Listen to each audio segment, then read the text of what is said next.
Hello, every folks, and welcome to, well, something that I've gotten a few questions about, actually.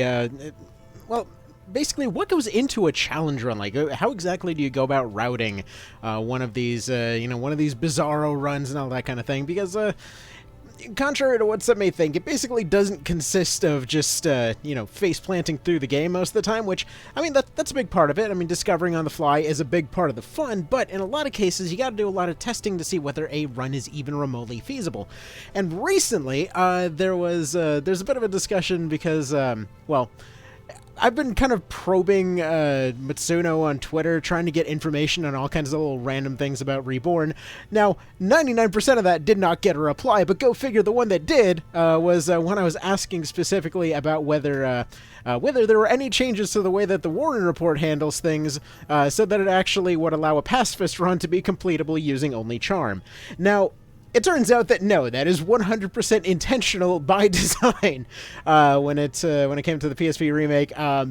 Because yes, as they were saying themselves, everybody knows the parties involved in the fight there. Everybody knows that it's you fighting them. If they wound up, miraculously all dead by mass suicide, that probably was your doing.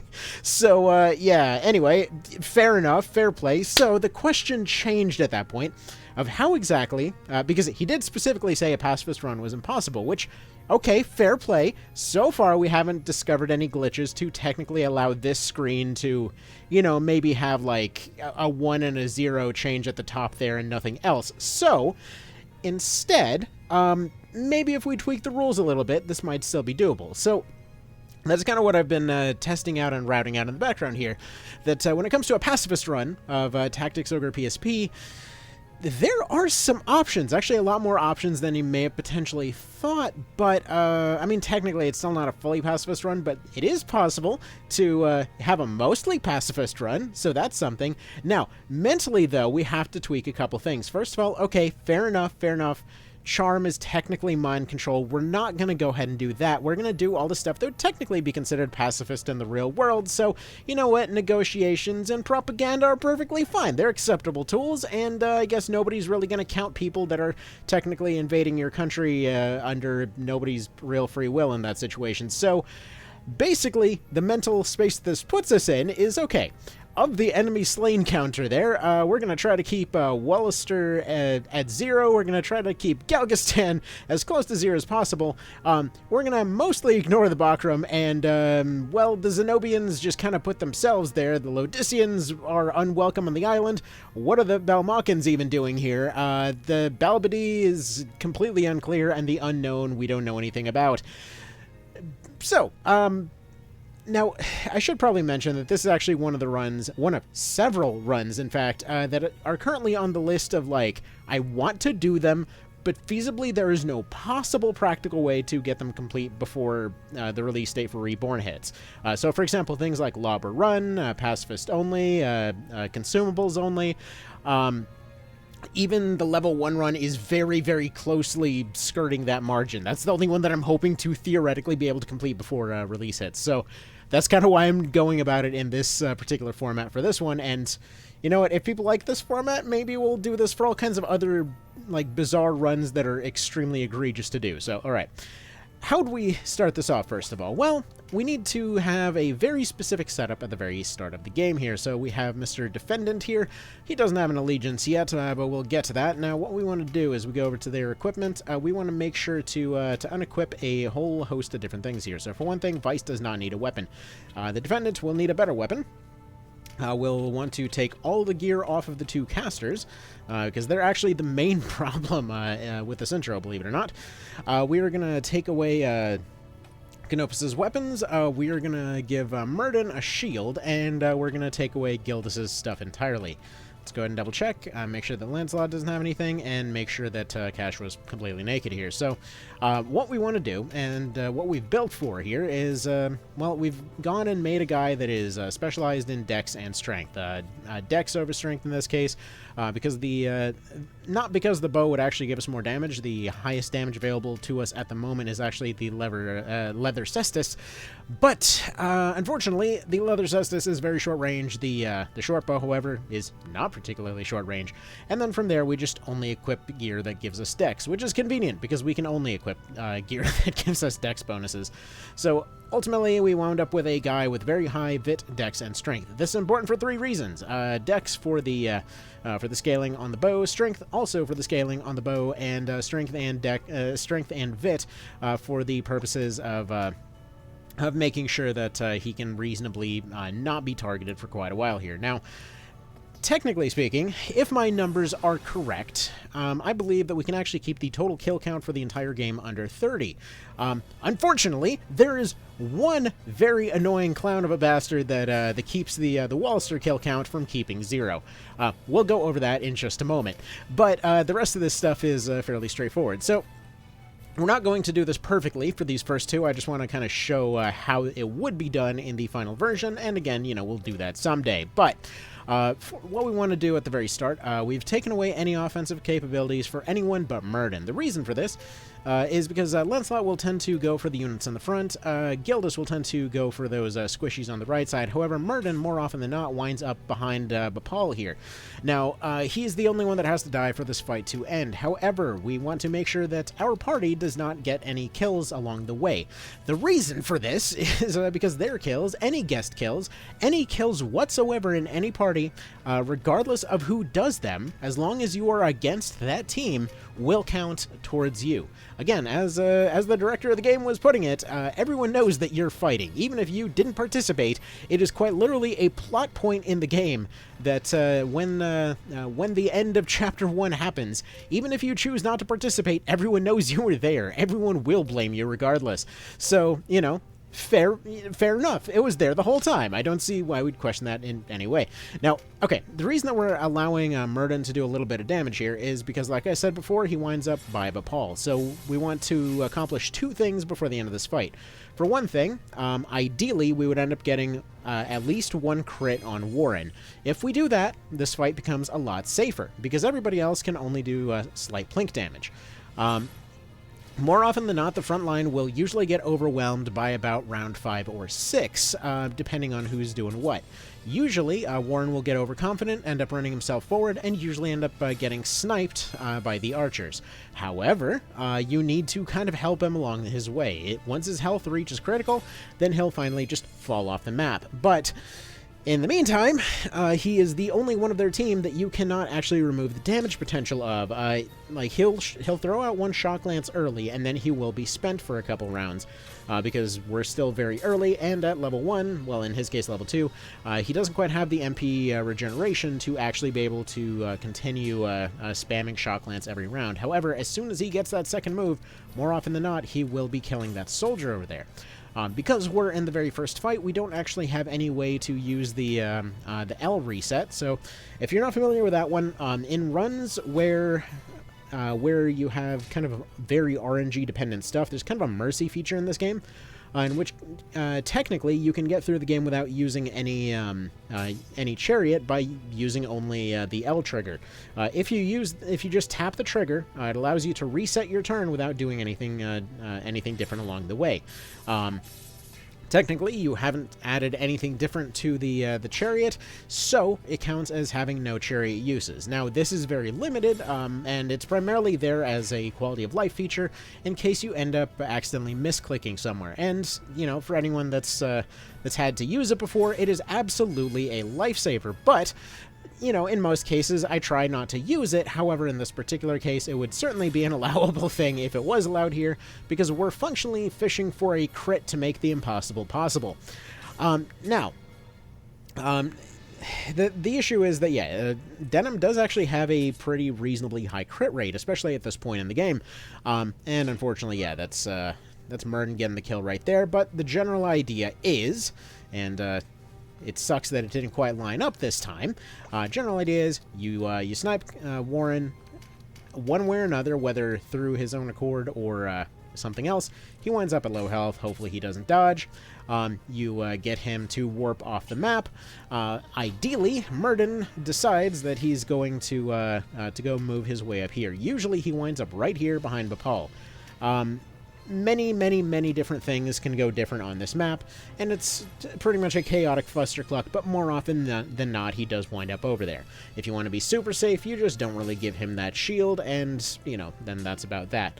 Most of the time, with the amount of damage that the AI is putting out, if you take away their shields, these guys are taking enough punishment that they'll usually just sit around the front, throwing out heals at each other. It's just a complete, you know, divine circle jerk at that point, but usually you want to make sure that he's doing at least a little bit of damage to Bapal, because otherwise this whole setup ends up getting itself completely flattened before you can actually finish off Bapal with your dinky little short bow. Technically, the fist approach makes this faster, but at the same time, it loses out on just as much time because of the fact that you have to get close to the guy, and sometimes you can get blocked off and it just completely doesn't work. So that's kind of where we're at on this one. Theoretically, all you need to happen is you need to make sure that you need to make sure that Warren's out of the picture. Ideally, if you want to make sure that Warren goes away faster, you can actually occasionally one-shot Kashua. Especially if you're going for the melee approach, doing that is a lot easier. A lot of times she winds up on the tile right in front of you, so it's more convenient to attack her and fish for the crit there. If she's knocked out, the archers will usually take care of Warren fast enough, but either way, one way or another, you want to wind up around the middle of the map, and you want to end up in a situation where you're functionally just an automatic turret. Everyone else will be running around slapping everybody, but eventually you can use the RT savings from standing still and having high vitality and strength to, well, basically be untouchable here. They're going to be going for all of these squishier units. Meanwhile, you, because you're the only one with a shield, will have a higher defense threshold, will have higher damage downscaling on account of stats, and just generally will be in a better position to continuously fire without having to worry about getting into a better position. Now, technically, it's also possible to improve the situation by giving Canopus the leather cestus. This has not been terribly consistent, and apparently I forgot to turn off my alarm in the background. So that one is not as consistent, but the couple of times that I have seen it work, it is actually a pretty solid setup. However, what you need to do to make that setup work, you need to be able to have a card that can inflict breach from the very start. That's far from guaranteed, and basically it requires your entire setup to, well, redo that intro over and over, which sucks. But either way, if you do that, he will have basically he'll have a plus damage modifier on him, about 20%. At which point Canopus will see that and be like, "Ooh, look, squishy! I'm gonna hit that real good," and then he'll just proceed to, fist him in the rear there, and that's about that. So, yeah, it is what it is.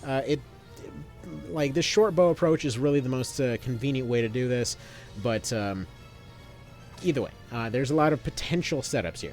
Now, why the hell are we even bothering with all this setup? Well, as far as all this goes, this is the lowest kill count possible.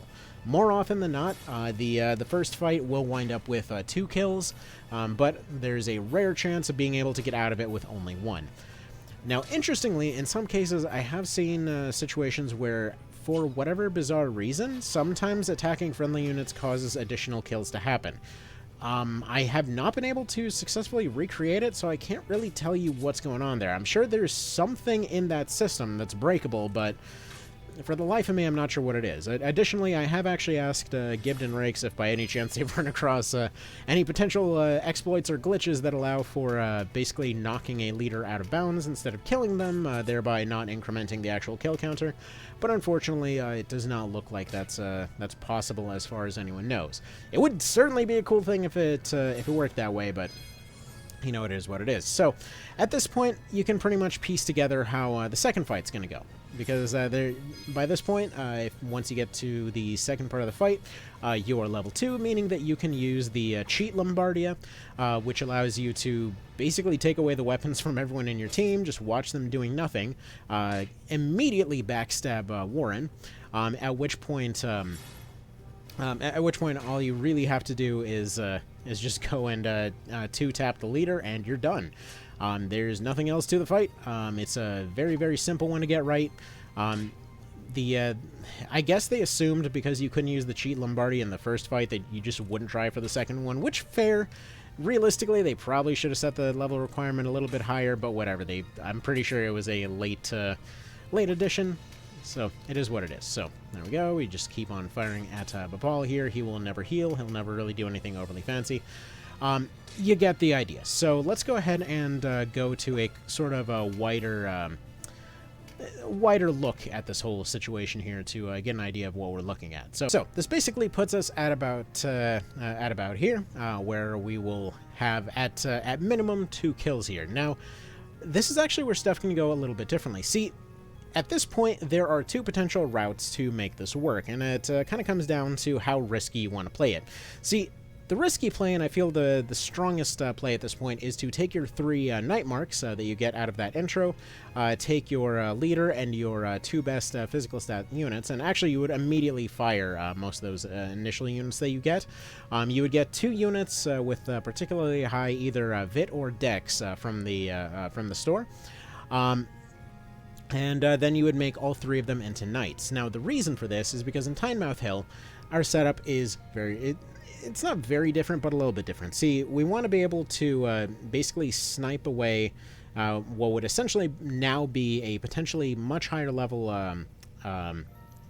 Vice there, as well as, I mean, Cashua is easy at this point, just blow her away immediately, but when it comes to Vice, because he's higher level and the fact that you have to be at level 1 here for the strategy to work, he's going to be a lot harder to actually deal with.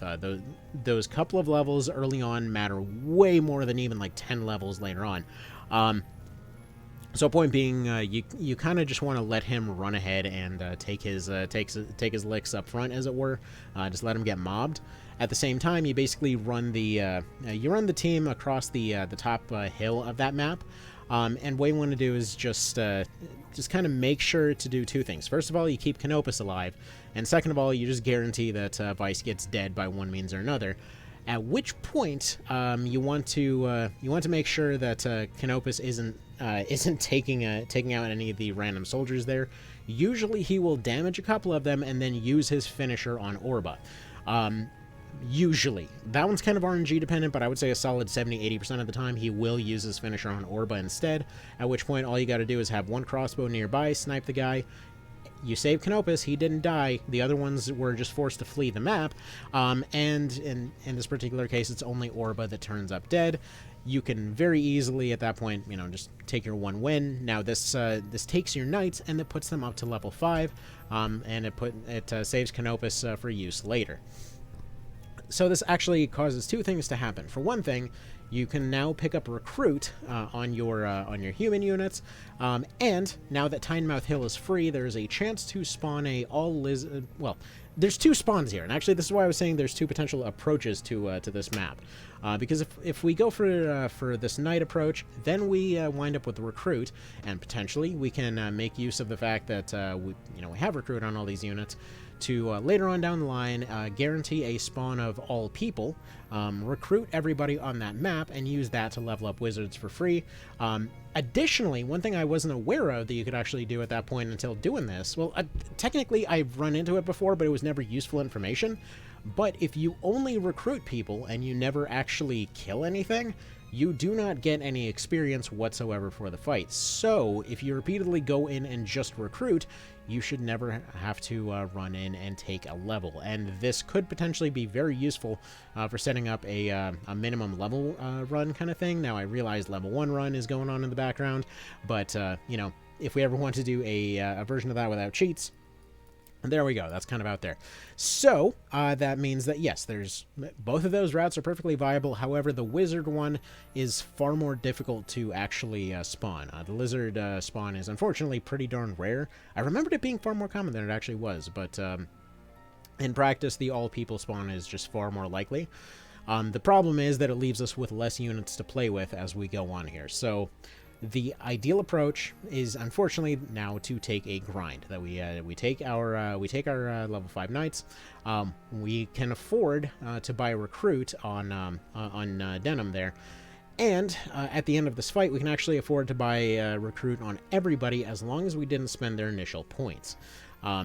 this is why we actually recruited completely new units as opposed to using the ones that we started with, because they start off with 100 points to spend on something. So yeah, level 5 knights get recruit, level 5 wizards get cokes. The ideal plan is, yeah, you just go in, you recruit units, and you take equipment.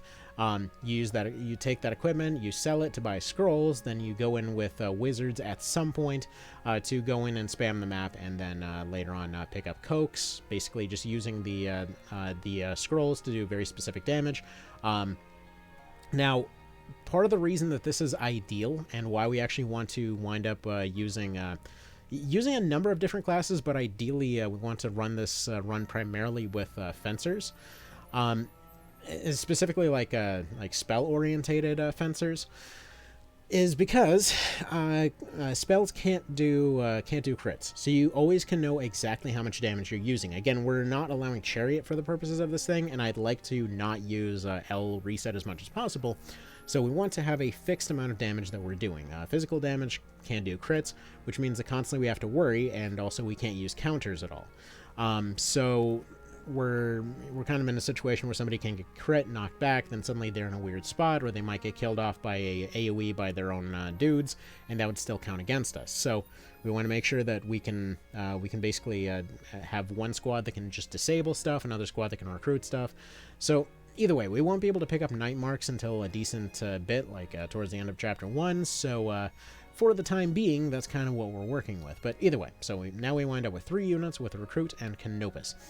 So we go into Chrysero at this point, and that one's fairly simple. You just have Canopus fly forward, you have him drop the snipe, and you have the knights basically just stalling for time, waiting through the mob in front. We should have gotten an Airy Ion Plume from those previous fights, so we used that on Canopus to guarantee that it's a one-shot against the boss there, and we're done. And at this point, technically, we can actually do Quadriga using the same method.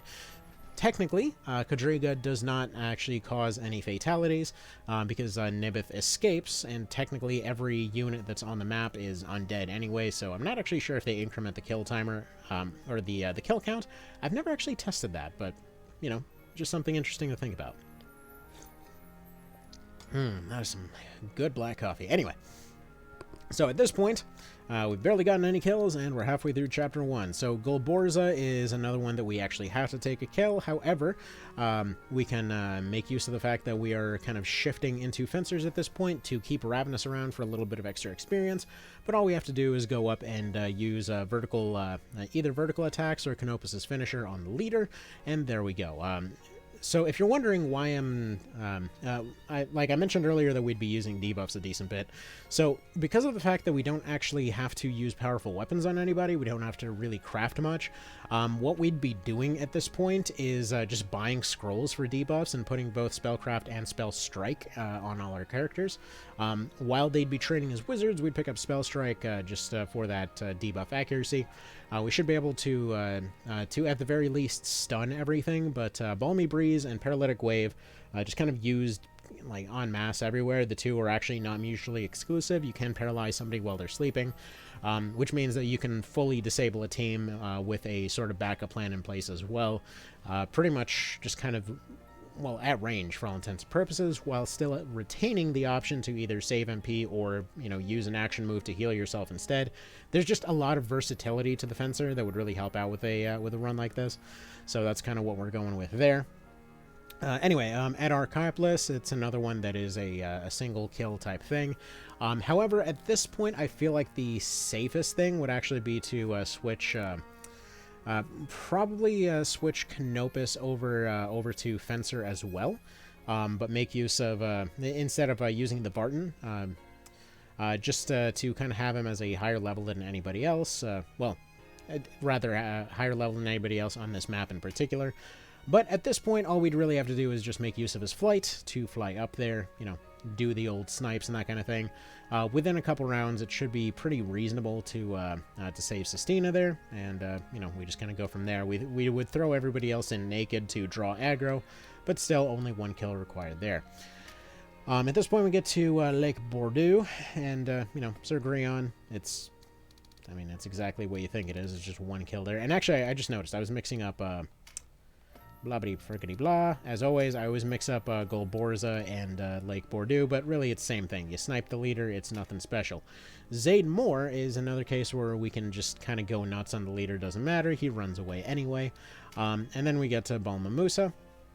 Now, here is what we needed to recruit for, because at this point, we would have needed two things. Well, actually, we would have needed three things to happen. Now, we would have needed anatomy that we've been ranking up in the background, and it's at this point that we'd actually want to make use of the fact that we can go to Tynemouth Hill to repeatedly spam recruit on everybody as much as frickin' possible.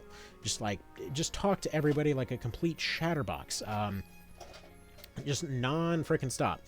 This would essentially cause anatomy and both anatomy and recruit to get ranked up, and we'd want to get those to a pretty reasonable rank, because the Galgastani, or alleged Galgastani anyway, because this immediately turns into something else, the ones that show up are extremely loyal, so to the point where we have to have really high ranks to have any chance of recruiting them at all. Now, there's not really many ways to pick up Bewitch by this point. However, I have seen it in a couple of cases. So, what we'd actually want to do, and I mean, this is something that, again, would need further testing to see how consistent it is, but I have seen Bewitch showing up on Cyclops, showing up in the swamp, I believe. So, that's kind of the backup plan here. I haven't specifically gone out of my way to test that one, but I'm confident enough in that one to assume that if we completely over-level, like one class or another, just keep using the recruit method, then we would be able to basically go into the swamp from before.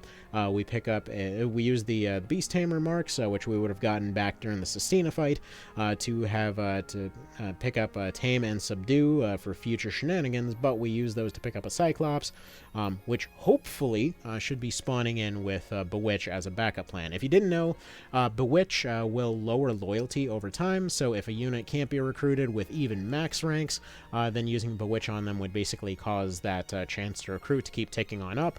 So all that would happen at this point is we would pick up, we would probably just keep those same three recruiters at the very front and make up the rest of the team of these Cyclops. Again, this is theoretical. I would assume that just the ranks that you have already would be enough to make this a non-issue. But either way, just to kind of throw that out there.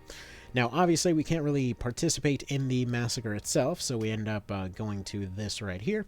So then we end up having to fight the Wallister, and these are extremely high loyalty Wallister that show up here, so that is definitely a bit of a problem. Either way, Aceton, that's easy. Aracel doesn't really die in her fight. Raybome, Zapan does not die. Zaid Moore, Decurion Vance does die, unfortunately. The dude has a pretty interesting story. Lake Bordeaux, Mr. Genzo, honestly, he probably would have somehow gotten himself killed on complete accident. The dude's so flimsy. Tynemouth Hill Vice fight, he only ends up retreating. Now this guy... This guy is a problem. So, unfortunately, this part right here, if we take a quick look here, in Aceton, technically, Aracel's a member of the Wallister, but she escapes. If we look at Raybome, he's part of the Bounty Hunters, but he escapes. The Galgastani, under Decurion Vance, you know, they go ahead and die. Galgastani at Lake Bordeaux, Genzo dies. And at Tynemouth, the Wallister Vice ends up escaping. So that's all the Wallister that have escaped up to this point. Sir Farrell is, as far as I'm aware, the only Wallister that you have to actually kill in the entire game. Now, I thought the Wallister kill count had dropped to 0 for the purposes of this route, and then somebody pointed this out on the SRPG Discord the other day, and sadness ensued. So that sucks. Anyway, so there's one. Now we go to Kadriga, and then, you know, we got to deal with Darza. But at this point, we would actually in order to counteract the fact that Darza gets killed, we would end up going to Nadamsa to go fight Veldre. And if you knock Veldre to critical, you save her and her kid. Now, they end up presumably giving up piracy up at that point. So, you know what? Maybe we're evening up the body count there. We're suddenly going back into sort of more neutral state. Anyway, we wind up at Goliath at this point, and unfortunately Dagon, I mean, the dude just still refuses to take a bribe. On many runs, I wind up with just like 30 grand sitting there that we haven't done anything with. because usually I just end up blazing through this part, and he's just over there like, oh, I was only here for 30 grand the whole time. It's like, dude, just let me pay you. If at any point you'd been like, hey, the toll is 30k to get past here without a fight, it would be like, here you go, here, just take it, whatever. But no. No, he makes you fight them. But he counts as a bounty hunter, not a Wallister, so, you know, whatever. Now as a pen, he escapes over here. Then you have to fight the Wallister Resistance again. Now, you only have to kill Ramidos. So I guess technically that's 2 Wallister. Damn. Well, that's a bummer. Anyway, so that brings the kill count to 2. And then we get to Vice. You don't actually have to kill him. So, at this point, we have the option for going chaotic, or we have the option for going neutral, and I figure neutral is really the way to go here. Here's why. So, we go to El Marca, at which point we have to fight the Galgastani. We can recruit everybody, and yes, unfortunately, we do have to kill Hector, and, you know, it's a bummer, but it is what it is. But, you know, Dark Knights, you gotta kill Oz, which we already said, we're not counting the Lodicians. And then over here, you got Gamp again, and once again, he is just knocked out of the fight and he runs away. Then we have the Undead over here in Port Aceton, which I believe they all count as unknown, so they don't happen to count. Anyway, we get to Hedon at that point, where we'd fight more Galgastani Necromancers. However, we would take a quick little detour over here to Kadriga, because we can recruit everybody at Kadriga except for I believe one of them. And technically, we would be able to save the neutral trio, which I think would take 3 off the kill count. You know, I think that's a fair assumption. So either way, you know, we can maybe take those off there. Additionally, at that point, we can pick up Habrim. Not that he'd be particularly useful for this thing. If we were going Chaos, we could make the argument that, you know, Habrim and Ozma getting a nice happy ending could potentially make up for any lost life here, if they happen to get extremely busy and also last another, you know, 30 years or so. And also just happen to have absolutely no hope in their own future, but anyway. So, we get to buy a Habanuba, blah blah blah, and you snipe Cressida. That's a real shame. Moving on. And then you get Nibith, and once again he escapes. Alright. Then we get to Coratenai, and, yeah, just Gildora. That has to be done. Zabos escapes, and then we get to Wobry, and we can just recruit everything at Wobry. And additionally, the skeletons don't really count. We can throw them off the cliff, and all the monster units can be recruited. However, most of them are neutral anyway. About half of this map actually just will never bother to fight you as long as you don't attack them first. Then we get to Rhyme, and the Bakram, once again, can just be recruited. Then we get over to Fidok, if I can hit that little button right there. Mercure, I mean, honestly, the dude's got a death wish. I feel like we're just helping him out in that particular case. And then you got Ozma, who unfortunately is a required one in this particular case. The Bahana Highlands, I mean, Urim is whatever. He's just Urim. He gets himself killed. The Brigantes South Curtain Wall, we can skip that fight entirely. At which point La Raza is required. Sherry, we can critically injure, and we can save her by just turning the rain all rainy. We could technically go over to do Azelston's side quest at this point, because we've gotten over-leveled and just have a completely scuffed party by now. Technically, you know, or making the argument that we can take out one pirate and save this one. Wouldn't really be able to do his side quest. You know, then again, we're already doing this kind of run. I feel like... Oh, okay. So, in the Pirate's Den, there really isn't a whole lot that we'd be doing there. But for most of the rest of his fights, I believe... Hang on, let's see. So it's just the Bakram here, so if it's a mob, we should be able to recruit them. The Crystal Halls, we should be able to recruit them. Ripples of Grief, it's all just lizards, so we should be able to recruit them. And this dude's a ghost, so I don't think he counts. So, I mean... Yeah, we actually might be able to do that on Pacifist, I'm not sure. It's a little unclear. Let's see. What even is this one? So, Because it's just bounty hunters that are after Zapan, so we might be able to do that one, and then... I mean, the pirates have a leader is the thing. So the pirate leader, he would still be 1 kill, but I believe the rest of this would be pacifist. So that would essentially put the total kill count, going about it that way... It should be 29 because I don't believe the ghosts count, but either way, we can check for sure. Alessandro is required. He's a Terror Knight that just gets sniped. Worm Knight Pejot is the guy that loves to end solo runs. We have Zorus Field, and Doris can just be made to flee. Gates of Barnicia. They're Lodicians, so they don't really count. And there's about 30 of them in total here. And then Barbus, he'll just escape, so that's whatever. Now, Grand Staircase, whether Kashua shows up or doesn't, we would just snipe Alphonse and call it a day. Boulder Sands is, either Boulder Sands or the other one. We would just have to snipe a leader again. And unfortunately, I've gone ahead and made all the buttons disappear. Give me a moment to get right back there. Blah, blah, blah, blah, blah. And there we go. So, Zorus Field, Orem.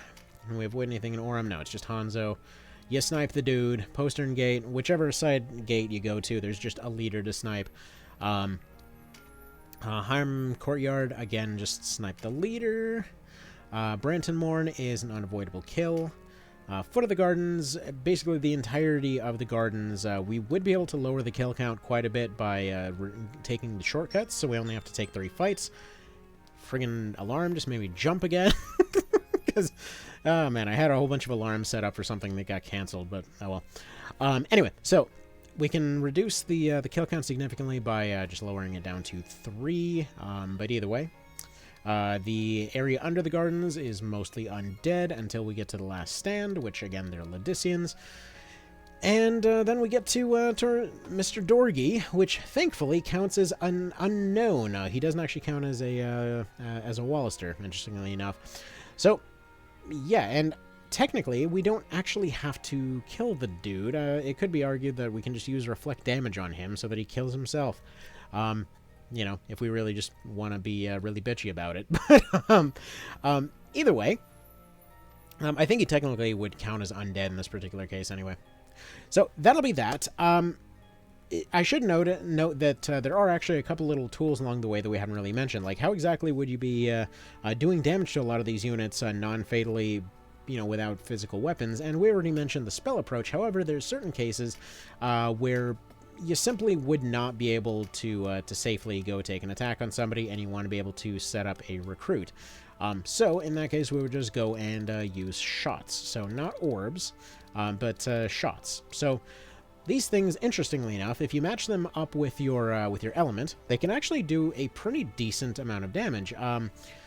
So it counts as crushing for the sake of its calculations. I should point out that crushing is not really a specific damage type. It's really more of just like what it counts for the purposes of armor calculation. It's not like its own special thing is the best way to put it. But either way, this is an AoE. Now, when I mentioned combining it with with elements, for example, let's say, you know, throughout the fight we wanted to use a lot of lightning. Want to use a lot of earth. Like, using a lot of earth is going to be pretty useful because we'd be able to just petrify units to keep them out of the way. At the same time, we'd, you know, potentially be using a lot of stun anyway, so we'd probably be using a good mix of different spells. But any damage-dealing spells that would check for the skill purposes and stuff like that, you would essentially be ticking up your prevailing element in the background.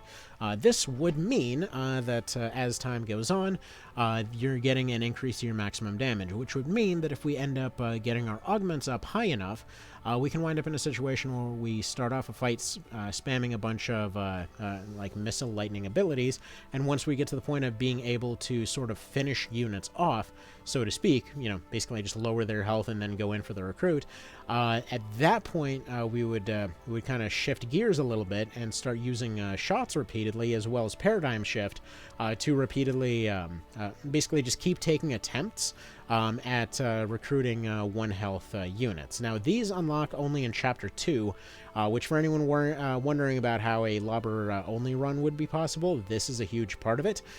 Basically just using whatever units are kind of stacking themselves up in the background and using the relevant shots, essentially surviving damage long enough to make these shots do damage, and essentially finishing off units with something like reflect damage.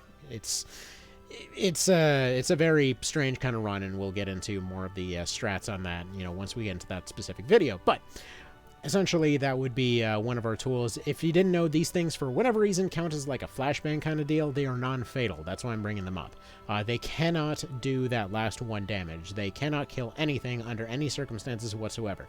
If you try to use them on a 1 health unit, they will simply do 0 damage. I have no idea why they're in the game like that either. It just is what it is. But yeah, in some cases they can be a very very useful tool. And aside from that, like spell-wise, there's quite a few useful things to run off. The very obvious ones, a lot of the more obvious ones are in Lightning here. So stuff like Storm Spark to just repeatedly shackle stuff, Stun Bomb just for multiple stuns, Stun Slay, basically just for causing a unit to be more or less stun locked. But yeah, there's a lot of other potential things here. Now, water would be fairly useful as for the purposes of something like this, but petrifying units is potentially very handy, especially if you petrify them and more or less use Paradigm Shift to go through and petrify multiple units all over a map. You can have a much easier time going through. Potentially using stuff like barricades and petrification, you can more or less guarantee that a map has no option of moving even without burning through all of your Paradigm Shifts, which going towards the end of the game, if you want to have total control over a map, even a stack of 99 Paradigm Shifts is just simply not going to be enough. Not that this is relevant to the level 1 run at all, and totally doesn't require about another 100k ground up for every single fight in order to buy more Paradigm Shift scrolls. Anyway, down the road, Draconic stuff, you'd think it'd be more useful than it was for this, but not really. Short bows, especially Damask plus ones, which, Damask plus 1 would be ideal, but we can't actually get a hold of it with... Well, it would be impractical to get a hold of it. It would be amazing, because then you could do essentially silence and stun with the same thing. However, just short bows with Benom on there, or even just using stun dart blowguns with something like Scroll of the Spider on there. Or not Scroll of the Spider, Scroll of Rains would allow for both silence and stun on the same attack, especially if you're using anything with like Sure Shot on there or whatever. Which is kind of interesting little time save there. Potentially also making a good bit of use of Treatise of Safety or not Treatise of Safety, I just love saying that one, but Treatise of Resolve for Mass Fortify would help for surviving a lot of these potential fights. But yeah, generally speaking, Balmy Breeze is really the main one that I expect to carry a huge part of this, just because of its huge range, really high accuracy, pretty much immediate availability. There's no point in the game where it's not available, and the fact that it's pretty cheap to just go pick up at the store in bulk. So just a single rank of Spell Strike is enough to make that absolutely ridiculous. So anyway, that's about that, really. That about covers how exactly this run would theoretically be done. Overall, this would mean that if we were to take the Asleson route, theoretically, that would lower the total kill count requirement as 2 for Wallister, 27 between the Galgastani and Bakram. I didn't bother to check exactly which was which, and the rest are the Lodicians that the people of the island probably wouldn't count as real people anyway. So yeah, anyway, that's kind of how you go about routing a run in this game. You just kind of figure out what tools you have. Usually the early setup is the biggest part that's needed, because that moment at the very start where it's like, how exactly do I even get this rolling? Just the fact that you can very easily use Tynemouth Hill here to guarantee that early recruit. If it wasn't for that, this run would become infinitely more difficult, because essentially we'd have to find some way to guarantee that it would be available before this point, which, yeah, technically speaking, you could just make use of Chrysero in the same way, but I like to make sure that it's all available right at the very start there. Not to mention, if you ever need to redo your party, it's nice to be able to make sure that you don't wind up getting soft-locked by having the ability to go back and use the random version of Tynemouth Hill and still be able to recruit everything there. However, right nearby there, actually, a better approach at that point would be to make use of Gilbor's Plain, because A, they're going to have better items, B, they're pretty much guaranteed to all be recruit-centric units. Their loyalty is very low because they're pretty much all deserters there, and additionally they've got a wider array of classes, so more stuff there. So anyway, that'll be that. I hope this was neat, and now to go get ready for that Griffin stream I was talking about. Alright, you guys have a good one. Take care.